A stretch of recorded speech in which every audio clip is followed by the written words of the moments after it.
Saudari dan saudara terkasih, saya Romo Kris Purwono Cahyati dari Pusat Spiritualitas Giri Sonta. Saya ingin menemani kita semua, umat Katolik di seluruh Indonesia, untuk memasuki dan juga menapaki bulan Kitab Suci di bulan September ini. Dan bulan Kitab Suci tahun ini mempunyai konteks yang sangat khas, konteks pandemi. Maka di dalam pendalaman bulan Kitab Suci di bulan September ini, kita diajak untuk masuk dalam pengalaman krisis. Krisis iman, krisis identitas. Karena apa? Pandemi ini, wabah ini menjadikan kita bertanya tentang iman, bertanya tentang identitas kita sebagai umat Kristiani. Dan pertanyaan itu layak diajukan dan ditatapkan dalam pewartaan sabda Allah di dalam Kitab Suci ini.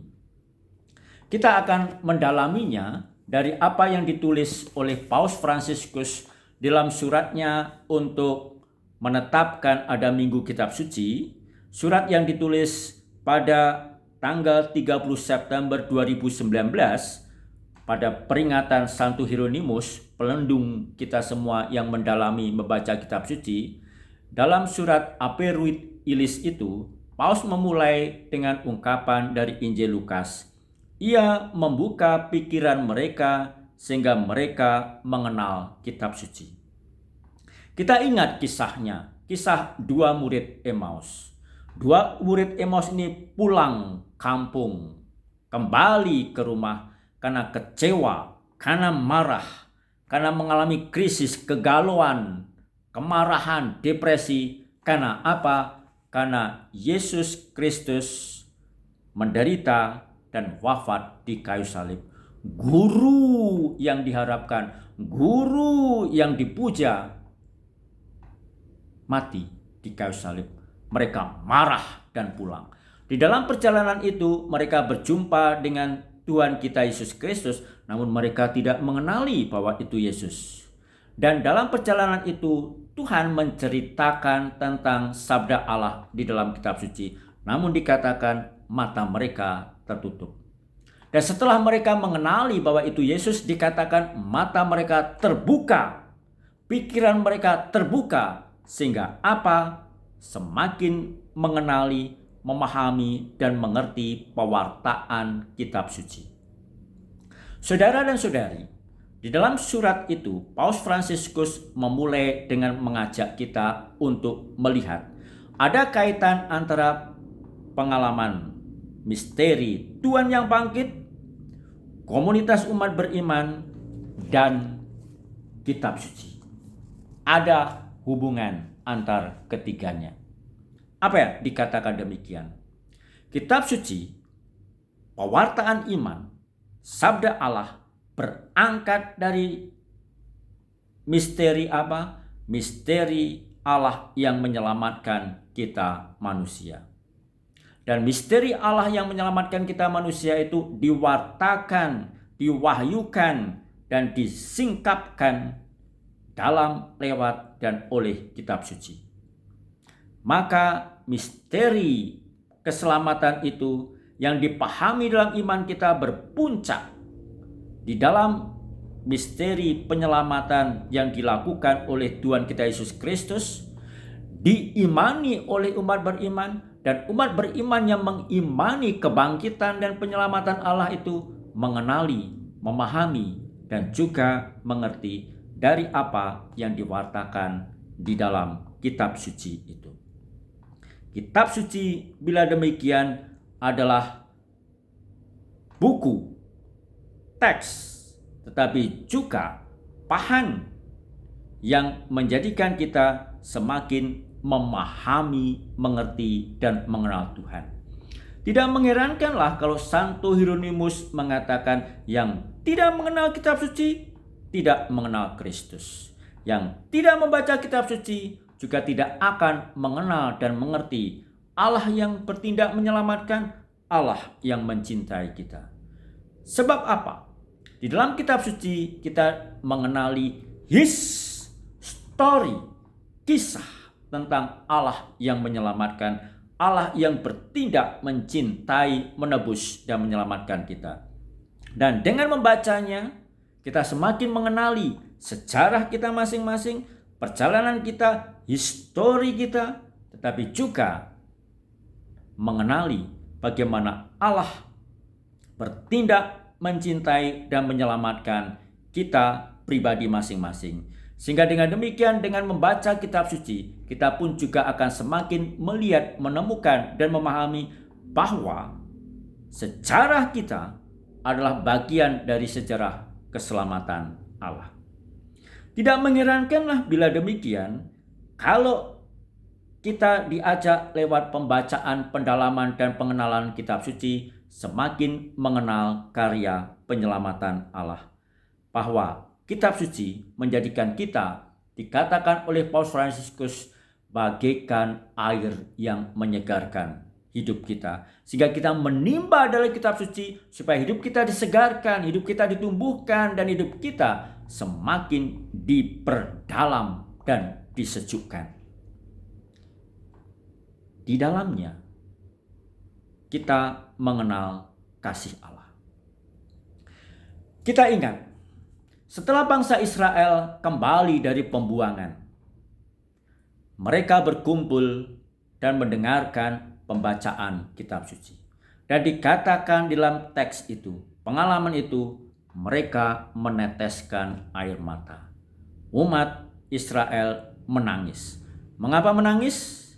Pertama-tama menangis karena melihat, menyadari, dan memahami betapa besar cinta Tuhan. Betapa Tuhan itu berusaha keras supaya apa? Supaya umat kembali kepada Allah.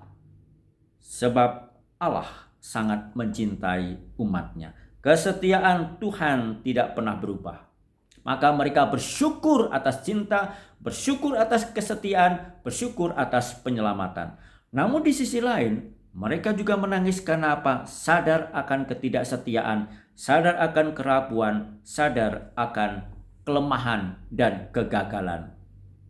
Maka bangsa Israel mendengarkan pembacaan kitab suci. Bila demikian kita ingat, kitab suci adalah milik umat. Bukan milik segelintir orang, bukan hanya milik para imam, tapi milik umat. Dan karena ini milik umat, di dalam kitab suci kita diajak supaya umat beriman semakin mendalami, memahami, mengerti, mencintai, dan mengakrabi kitab suci.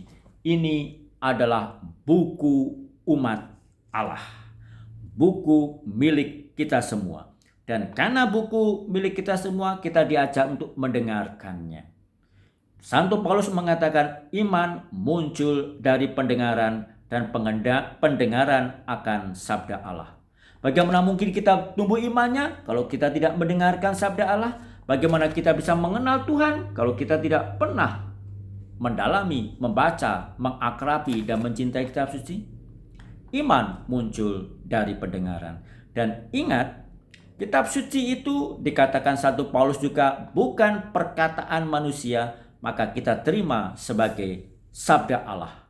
Allah yang mewahyukan, Allah yang menyingkapkan diri. Sehingga dengan demikian, sebagaimana pengalaman dua murid Emmaus, Tuhan menunjukkan bahwa di dalam peristiwa wafat dan kebangkitan, di situ Allah bertindak, di situ Allah menyatakan diri.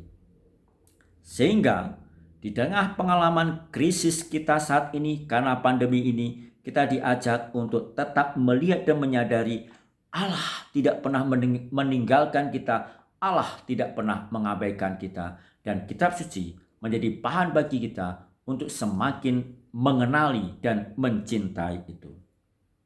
Yang penting dan terutama adalah semakin mengenali dan mencintai Tuhan yang bertindak menyelamatkan, Tuhan yang mencintai, Tuhan yang menyelamatkan, dan juga menyertai perjalanan hidup kita. Iman muncul dari pendengaran. Oleh karena itu, saudari dan saudara, Paus Fransiskus mengajak kita untuk melihat prinsip dasar dalam kitab suci adalah prinsip inkarnasi. Sabda yang menjadi manusia, sabda yang menjelma dalam hidup kita, sabda yang tertuang di dalam teks ini. Dan itulah prinsip inkarnasi. Oleh karena itu, sabda itu tidak sekedar menjadi teks, bagaimana sabda itu juga menjadi bagi kita wujud, tindakan, dan sikap hidup sehari-hari kita. Membuat kita semakin membentuk dan membangun hidup. Maka prinsip inkarnasi itu menjadi penting. Sebabnya apa? Yang penting adalah mendengarkan sabda Allah dan melaksanakannya. Tapi bagaimana kita melaksanakannya kalau kita tidak pernah mendengar? Maksudnya apa dalam kitab suci? Maksudnya adalah mewartakan penyelamatan Allah. Maka intensi dasar pewahyuan Allah adalah penyelamatan. Dimensi yang lain dalam membaca kitab suci, mendalami kitab suci adalah dikatakan oleh Paus Fransiskus menemukan dimensi spiritual dan juga dimensi sakramental eklesial. Dimensi spiritual karena kitab suci menjadi bahan bagi kita juga untuk berdoa, meneguhkan, mendalami, dan memperkukuh hidup rohani kita, terlebih di tengah situasi ini. Dimensi sakramental, kitab suci menjadi teks penting dalam perayaan-perayaan ibadat, dalam perayaan-perayaan sakramen kita. Dimensi eklesial mengingatkan kepada kita membaca kitab suci sebagai umat Katolik di bawah dan di dalam pangkuan gereja. Dan bila demikian, kita akan semakin menemukan roh yang menghidupkan. Sebab apa? Kitab suci adalah norma iman bagi kita semua. Saudari dan saudara, selamat memasuki bulan kitab suci. Selamat memasuki bulan kitab suci di tengah masa pandemi krisis ini, supaya kita iman semakin tumbuh, iman semakin hidup, iman semakin mewujud. Salam untuk kita semua. Mari kita semakin mencintai kitab suci. Ad Maiorem Dei Gloriam.